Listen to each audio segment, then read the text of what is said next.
মৃত্যু কেমন হবে, আর কি অবস্থা হবে। দুনিয়ার সবচেয়ে বড় একটা সত্য কথা হচ্ছে, দুনিয়ার ইহুদি বলেন, নাস্তিক বলেন, যেই বলেন, তারা যারা আল্লাহকে বিশ্বাস করুক আর না করুক, তারা সবাই একটা বিষয় বিশ্বাস করে, সেটা হচ্ছে প্রতিটা মানুষ মৃত্যুবরণ করবে। আর আল্লাহ তাআলা পবিত্র কোরআনে কারিমে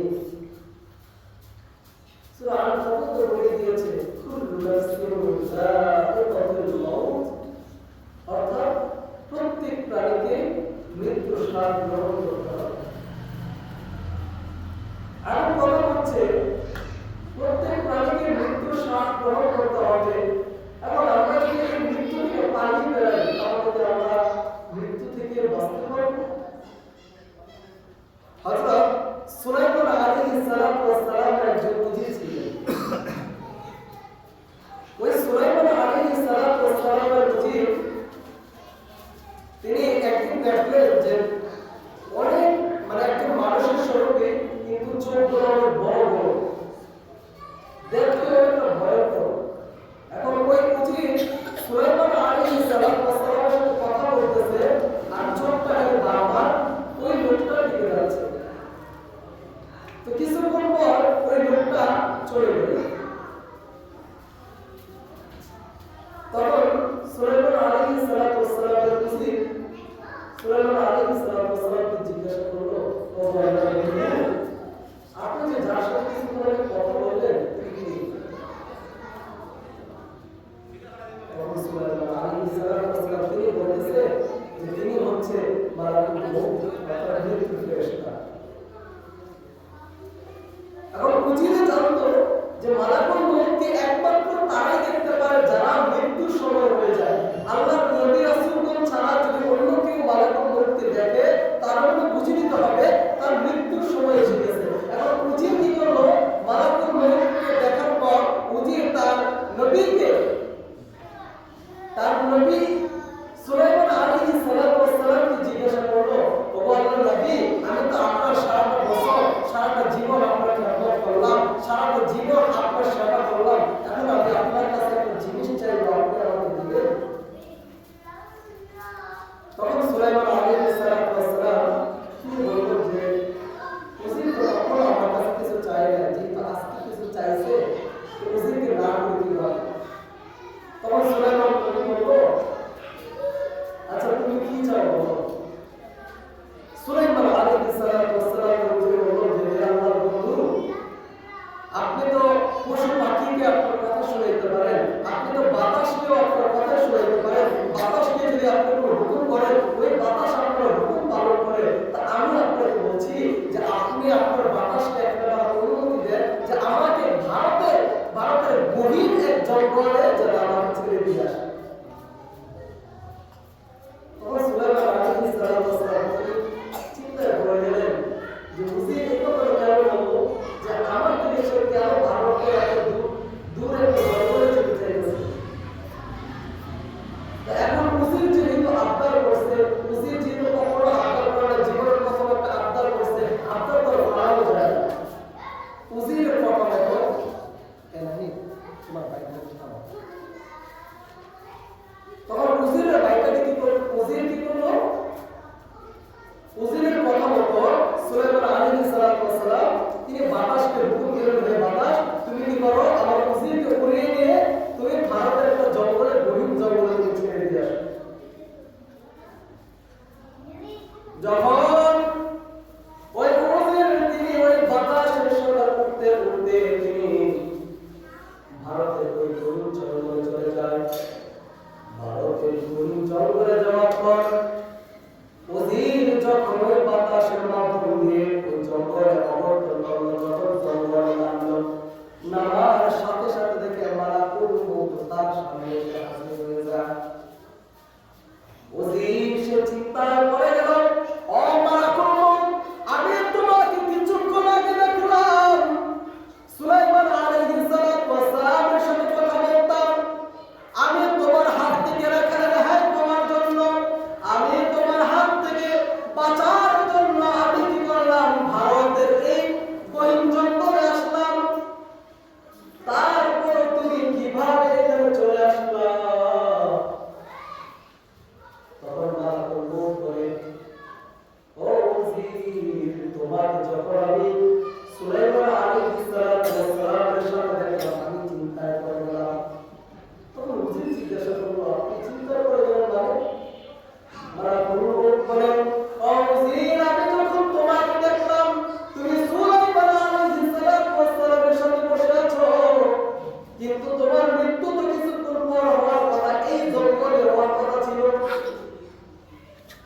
মৃত্যু এই জঙ্গলে হওয়ার কথা ছিল, আর তোমার মৃত্যু এই জঙ্গলেই হবে। কিন্তু কথা হচ্ছে তুমি যদি এই জঙ্গল, তুমি যদি সুলাইমান আলাইহিস সালামের সাথে বসে থাকো, তাহলে তোমার মৃত্যুটাকে জঙ্গলে করবো কিভাবে?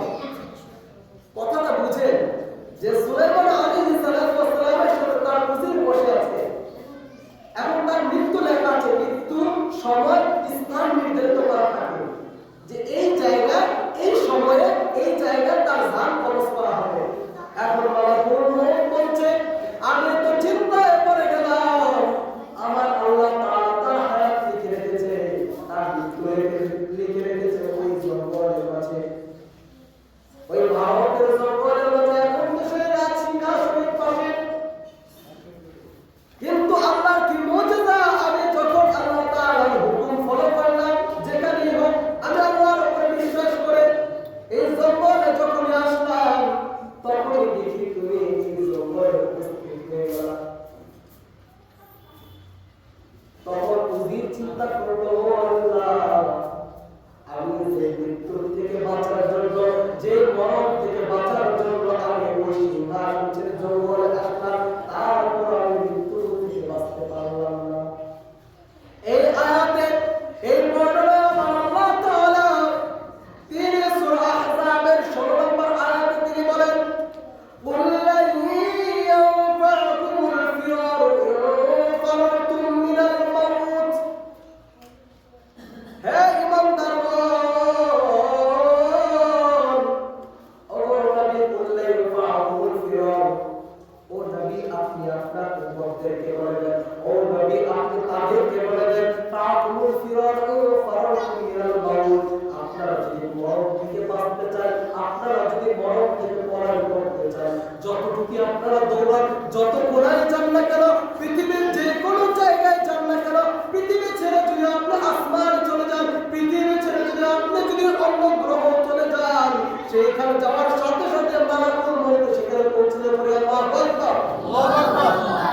বুঝেন, সুলাইমান আলাইহিস সালামের উজির যদি বাতাসের মাধ্যম দিয়ে, মুহূর্তের মাধ্যম দিয়ে সিংহাসন থেকে জঙ্গলে দিয়ে যদি দেখে তার মরণ সেখানে তার অপেক্ষা করতেছে, তাহলে আপনি আমি, আমাদের সবচেয়ে বড় সত্য হচ্ছে যে আমাদের একদিন না একদিন মৃত্যু হবে। তাহলে আমরা যারা বদ আমল করতেছি, আমরা যারা খারাপ দিকে আছি, আমরা যারা এখনো গুনাহের কাজ ছাড়তে পারি নাই, আমাদের তো একদিন মৃত্যু হবে। যদি হবে তাহলে আমরা এই গুনাহের অবস্থা যদি মারা যায়, আমাদের কি হাল হবে? আমাদের কি অবস্থা হবে? মৃত্যুর সময় আমাদের কি অবস্থা হবে, এই ঘটনা যদি আমরা জানতে চাই, তাহলে আমাদের দেখতে হবে হযরত নূহ নবীর সন্তান, তার নাম ছিল শাম। নূহ আলাইহিস সালাম আমরা জানি প্লাবিত হওয়ার সময় নূহ আলাইহিস সালাম তার একটা সন্তান ছিল যার নাম ছিল শাম। সেও কিন্তু মূর্তি পূজায় বিশ্বাস করত, সে কিন্তু আল্লাহকে বিশ্বাস করত না, মূর্তি পূজা করত, শিরকি কাজ করত। তখন নূহ নবী যখন তার সন্তানকে বলল, বাবা তুমি আমার ধর্ম, তুমি আমার রবকে মেনে নাও, আর আমি যে তোমাদের নবী এটা স্বীকারোক্তি করো না, তাহলে কিন্তু আমি তোমাকে এই বড় ধরনের একটা সমুদ্র স্রোত থেকে, বড় ধরনের একটা গজব থেকে আমি তোমাকে বাঁচাইতে পারবো। কিন্তু বাবার কথায় সন্তান রাজি হইল না। তখন বাবা সন্তানকে একটা কথা, একটা ওসিয়ত করে গেল যে বাবা, তাই একটা কথা আমি তোমাকে বলে যাই, শোনো, তুমি যেহেতু আমার রবকে মানবা না, তুমি যেহেতু আমি যে নবী, তুমি যেহেতু আমাকে মানবা না, তাহলে আমি তোমাকে একটা কথা বলি, এই কথাটা তুমি স্মরণ রাখো। তখন তার সন্তান শাম বলছে যে বাবা কি বলবেন বলেন। নূহ নবী বলতেছে যে বাবা, তোমাকে আবার জীবিত করা হইবে, তোমাকে আবার জীবিত করা হইবে, আর জীবিত করার পর তোমাকে জিজ্ঞাসা করা হবে যে তুমি কার, তুমি কে। তখন তোমাকে যে জীবিত করবে সে লোকটা হচ্ছে আমার ভাই ঈসা আলাইহিস সালাম। সুবহানাল্লাহ, আমরা বড় শুনছি ঈসা যে বড় মানুষকে চিন্তা করছে, ওই নূহ নবীর সন্তান শামকে কি জিন্দা আছে।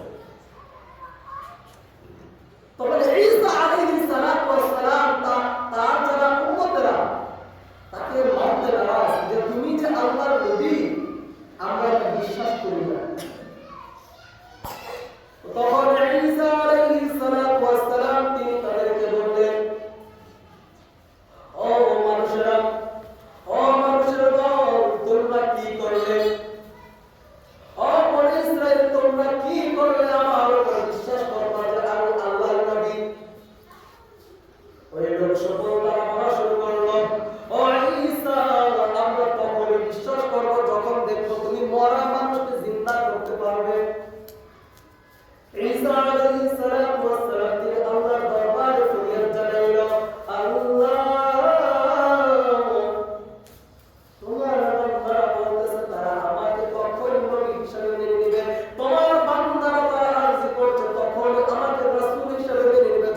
আমি যখন আমি তাদের সামনে মরা মানুষকে জিন্দা করতে পারবো।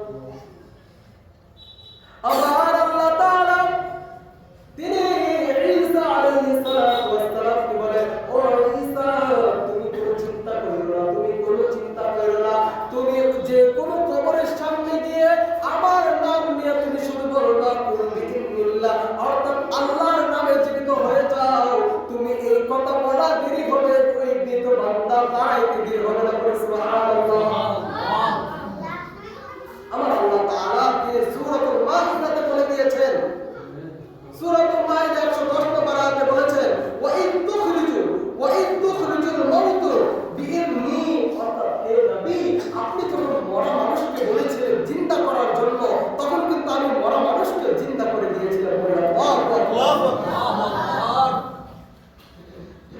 তখন ঈসা আলাইহিস সালাম তিনি বললেন যে আপনারা কোন লোকটাকে বলেন, আপনারা আমাকে কবরস্থানের কাছে নিয়ে যান, যে লোকটাকে বলবেন মরা থেকে জিন্দা করতে, ওই লোকটাকে আমি জিন্দা করব।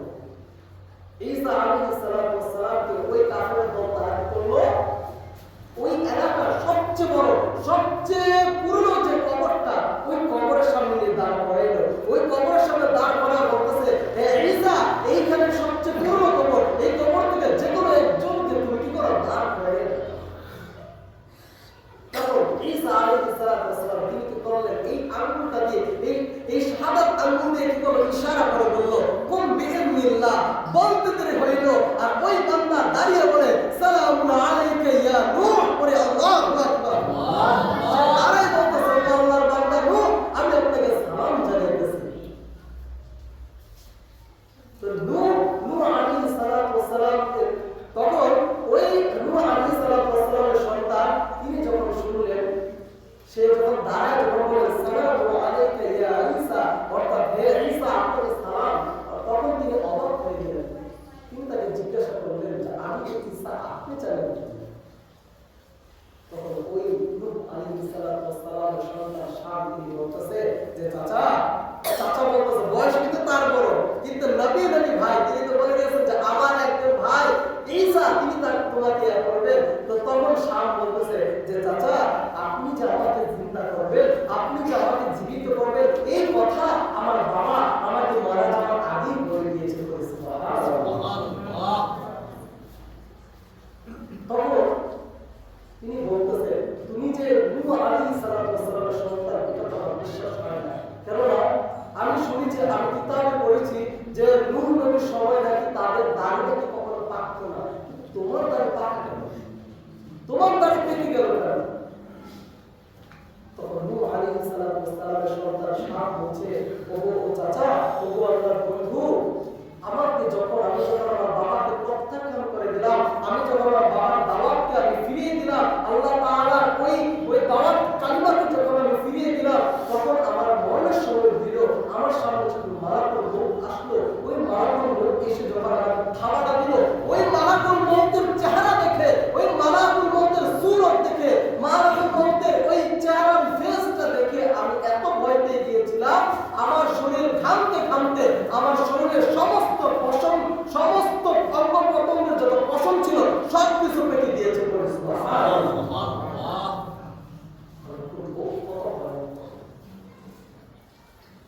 মালাকুল মউত কত যে ভয়ঙ্কর, তাকে দেখলে যে মানুষের অবস্থা যে কত খারাপ হয়, কালো দাড়ি থেকে সাদা দাড়ি পর্যন্ত হয়ে গিয়েছে। তখন তিনি বলতেছে, ঈসা আলাইহিস সালাম কি বলতেছে, তখন ঈসা আলাইহিস সালাম তিনি বলতেছে যে তুমি চাইলে এখন তুমি আমাদের সাথে থেকে যেতে পারো, তুমি যেহেতু জীবিত হয়ে গেছো, তুমি চাইলে এখন তুমি আমাদের সাথে থেকে যেতে পারো। তখন ওই শাম বলতেছে, চাচা, তোমার বন্ধু, আমি যদি এখন জীবিত থাকি, তাহলে কি আমাদেরকে আবার মালাকুল মউত আমাকে জান কবজ করবে? তখন তিনি বলতেছে, হ্যাঁ, অবশ্যই তোমার জান কবজ করবে, অবশ্যই তোমাকে মরতে হবে। তখন বলবো, চাচা, আপনাকে আল্লাহর দোহাই দে, যে আল্লাহর আপনি দ্বীন কায়েম করতেছেন, ওই আল্লাহর দোহাই দে, যে মালাকুল মউতকে একবার দেখার পর আমার এত বছর পর্যন্ত আমার শরীরে ঘাম পর্যন্ত সরে নাই, একবার দেখার পর, ওই দেখার পর আমার চেহারা অনেক ভয়ঙ্কর রূপ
মালাকুল মউতকে জিজ্ঞাসা করেছিলেন যে হে ভাই মালাকুল মউত, তুমি তো আমার সামনে মানুষ হয়ে আসো, মানুষের চেহারা নিয়ে আমার সামনে আসো, আমি তোমাকে একটা বার দেখতে চাই, তুমি কি আমাকে তোমার আসল রূপটা দেখাইবা?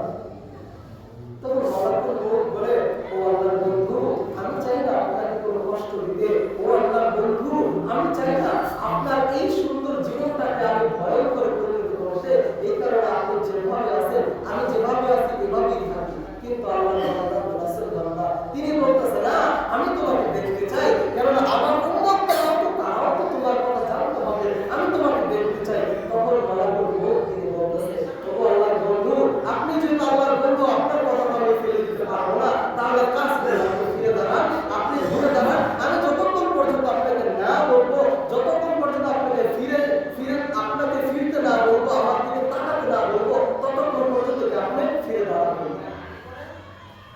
মালাকুল মউত সে তার কথা মতো তার আসল রূপে ধারণ করল। যখন আসল রূপ ধারণ করলো, তখন ইব্রাহিম আলাইহিস সালাম তিনি তার নাকটাকে আর না ধরে রাখতে পারলেন না, এত পরিমাণের গন্ধ। তখন তাকে যখন বললো, যখন মালাকুল মউত যখন বললো যে আল্লাহর বন্ধু, এখন আপনি আমাকে দেখে দেখান, তিনি যখন ওই ইব্রাহিম আলাইহিস সালাম তিনি যখন ওই মালাকুল মউতকে দেখলো, দেখার সাথে সাথে তিনি অজ্ঞান হয়ে পড়ে গেল।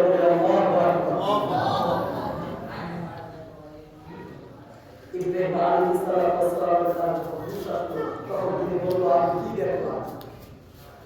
মালাকুল মউত মানুষের চেহারা নিয়ে বলতেছে, তোমার বন্ধু, আপনি আমি মালাকুল মউতকে দেখছেন, আপনি আমি মৃত্যুর ফেরেশতাকে দেখছেন। তখন বলতেছে, এই মৃত্যুর ফেরেশতা কি সবার জন্য? তুমি কি মৃত্যুর সময় কি এরকম রূপে ধারণ করো? তখন তিনি বলতেছে, লা ইয়াহিব্বুল্লাহ, ও আল্লাহর বন্ধু, না, সকলের জন্য না, যারা আল্লাহর প্রিয় বান্দা আমি তাদের জন্য আপনার সাথে যেরকম মানুষ রূপে দাঁড়াইছি, আল্লাহর প্রিয় বান্দাদের জন্য মানুষ রূপে তাদেরকে জান কবজ করব। আর যারা আল্লাহর গুনাহগার বান্দা, যারা পাপী বান্দা, তাদের সামনে আমি আমার আসল রূপটা ধারণ করব। ইব্রাহিম আলাইহিস সালাম তিনি বর্ণনা করেন, আমি যখন মালাকুল মউতকে দেখলাম, তখন আমার চোখটা যেন ঝলমল হয়ে গিয়েছে, কারণ মালাকুল মউতের এক একটা পশম বড়ের কাঁটার থেকে হাজার গুণ বড়।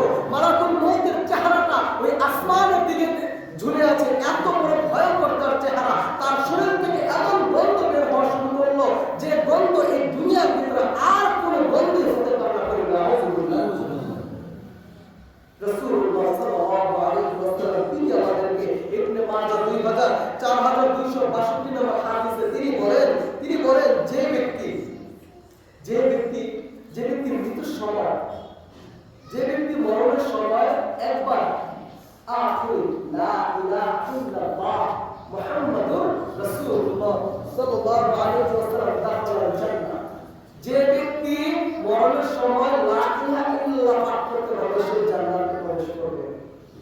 এখন আপনাকে আমি একটা প্রশ্ন করি, আপনি হঠাৎ করে বাস দিয়ে যাচ্ছেন, অথবা কোনো একটা গাড়ি দিয়ে যাচ্ছেন, অথবা রাস্তায় হেঁটে যাচ্ছেন, যে কোনো একটা অ্যাক্সিডেন্ট নিয়ে আপনি একটা ব্যথা পাইছেন, অথবা আপনার সামনে মরণের এরকম একটা ইয়া হইল, তখন আপনি কি করেন? ধূপ অথবা এরকম একটা আর শব্দ আমরা ব্যবহার করি। কিন্তু একবার তো বলি, হায় আল্লাহ, ইন্না লিল্লাহ, এরকম কোনো শব্দ আমরা ব্যবহার করি? বলেন না, করি? তাহলে আপনি কিভাবে গ্যারান্টি হইলেন মালাকুল মউত কি আমরা যারা গুনাহগার, আমরা কি কেউ বলতে পারবো আমরা একটা? বলেন না, কেউ বলতে পারবো না? আমরা সবাই গুনাহগার। হযরত উমর রাদিয়াল্লাহু তাআলা তিনি হচ্ছেন এমন একজন আল্লাহর বান্দা যাকে আমার আল্লাহ রাসূল জান্নাতের টিকিট দিয়ে দিয়েছেন। সুবহানাল্লাহ।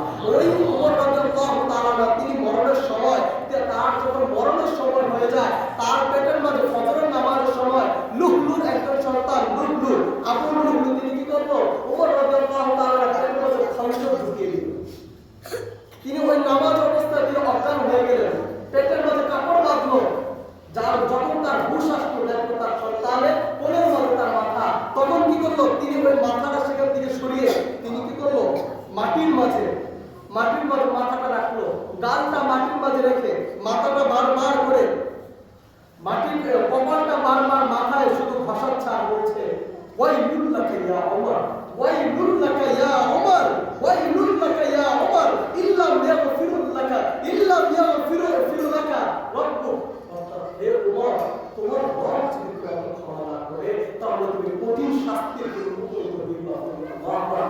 ওমর রাদিয়াল্লাহু তাআলাকে তাকে জান্নাতের টিকিট দেওয়ার পরও তিনি বলতেছে হে ওমর, তোমাকে যদি তোমার রব না মাফ করে তাহলে তুমি জাহান্নামের কোন নিম্নস্তর থাকবে তার কোনো গ্যারান্টি নাই। এমনকি রাসূলের সবচেয়ে বড় কাছের বন্ধু যিনি হচ্ছে নবীদের মধ্যে সবচেয়ে বড় যদি কারো সম্মান থাকে হযরত আবু বকর রাদিয়াল্লাহু তাআলা, তিনি বলতেছে আমি যখন মরুভূমিতে যাই তখন আমি কান্না করি বলি ওয়াইলুল লাকা ইয়া আবু বকর, হে আবু বকর তুই মানুষ কেন হইলে, হে আবু বকর তুই মানুষ কেন হইলে? তুই যদি গাছের পাতাও হইতি তাহলে তো আল্লাহর এই প্রশ্ন থেকে বাঁচিয়ে দিতি। তুই যদি গাছের পাতা হইতি তাহলে তুই মারাকুল মউতে থেকে বেঁচে যাইতি। তুই যদি গাছের পাতা হইতি তুই কবর আযাব থেকে বেঁচে যাইতি। তাদের মতো সাহাবী হয়ে যদি তারা এত বড় গুনাহগার মনে করে আর আপনি আমি এত বড় গুনাহগার হয়ে আমাদের মরণের টেনশন কিভাবে থাকে না আপনারা যদি চিন্তা করেন।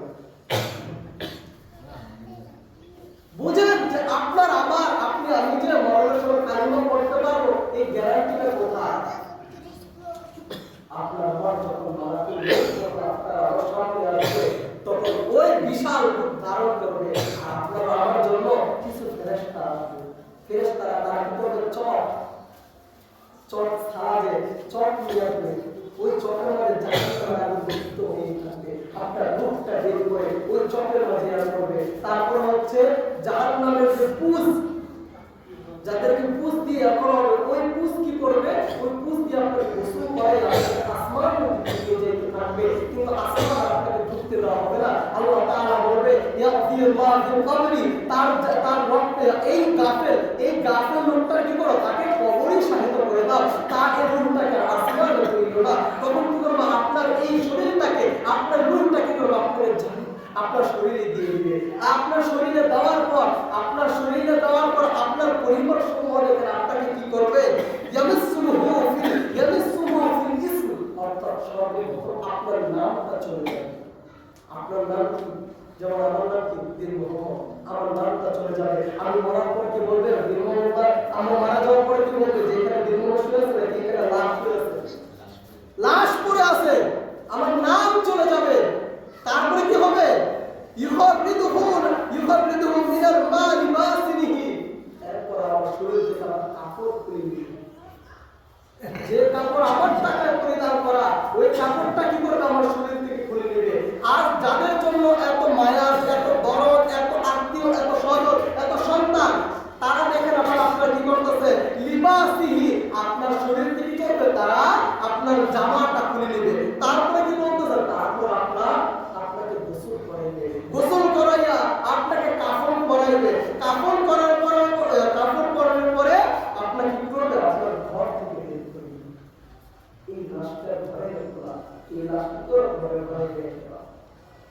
তারপরে আপনাকে বিদায় জানানোর জন্য আপনার যত আত্মীয় স্বজন, যত পাড়া প্রতিবেশী, তারা সবাই আপনাকে বিদায় জানানোর জন্য আপনার জানাজা, আপনাকে জানাজা দেওয়ার পর আপনাকে কি করবে? কবরে শোয়ানোর পর আপনাকে দাফন করে চলে যাবে। তারপর কি করে?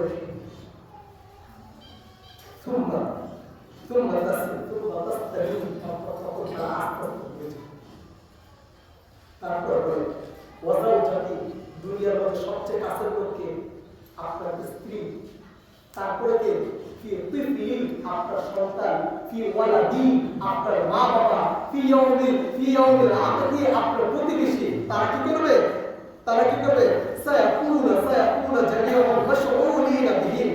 আস্তে আস্তে সবাই তাদের নিজের কাজে ব্যস্ত হয়ে যাবে। আপনি যে একজন শুয়ে আছেন, আপনি যে একজন যাদের জন্য সারাটা জীবন কষ্ট করছেন, আপনি যে একজন নিজের কথা না ভেবে, নিজে না খেয়ে পরিবারকে, আত্মীয় স্বজনকে যে দেখেছেন, তারা কি করবে?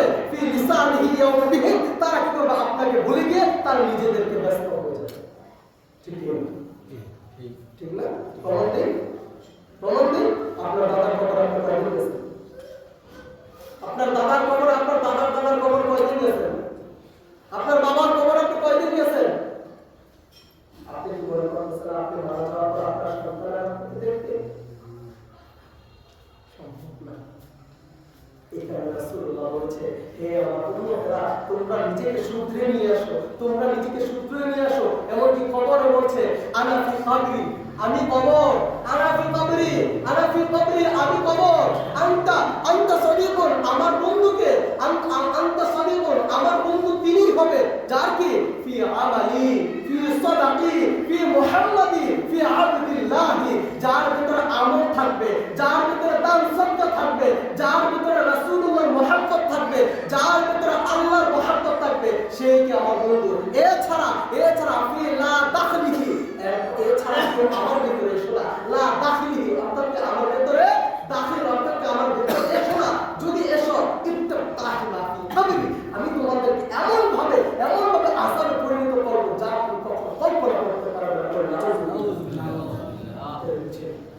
আমরা যেভাবে সম্মানিত হাজরিন, এই কারণে আজকের রাতটা সর্বোত্তম রাত, আজকের রাতটা সর্বোত্তম রাত, আজকের রাতটা সবচেয়ে নিরাপদের রাত। এই রাতটা আপনারা ইয়া করবেন না। অনেকে আমাদেরকে অনেক দলের অনেক ভাইরা বলে যে এই রাতটা আমরা হালুয়া রুটি খাই, এই রাতটা আমরা এইটা করি সেটা করি। আরে বাবা, এই রাতটা দিছে কেন? এই রাতটা তো দিছে উম্মত মুহাম্মাদের গুনাহ মাফের জন্য করে। সুবহানাল্লাহ। এই কারণে আপনাদের কাছে অনুরোধ করব, আল্লাহ তাআলার জন্য, আল্লাহ তাআলার কাছে বেশি বেশি করে ক্ষমা প্রার্থনা করবেন। আর সব সময় আল্লাহর কাছে একটা কথা মনে রাখবেন, আমার হয়তো আজই আমার বড় হয়ে যেতে পারে, আমার হয়তো কাল আমার বড় হয়ে যেতে পারে। যদি আমি মরে যাই, আমার স্বজন আমাকে দিতে না। যদি আমি মরে যাই, আমার সন্তান সবকিছু যা আছে সব আমার হয়ে যাবে। শুধু আমি আমার আমল নিয়ে থাকবো, তুমি তোমার আমল নিয়ে থাকবে, সেও তার আমল নিয়ে থাকবে। এমনকি ফি আমালিহি ফি শাকরিহি, এমনকি তোমার আমল নিয়ে তোমার পরিবার বর্গ নিয়ে কেউ তোমার সাক্ষী দিবে না। আল্লাহ তাআলা যেন আপনাকে আমাকে সচ্চা মুমিন আশিক রাসূল তৌফিক দান করে। সকলে বলে আমিন। ওয়া আলাইকুম আসসালাম। যারা সুন্নাত পড়লেন, যারা জুমা আদায়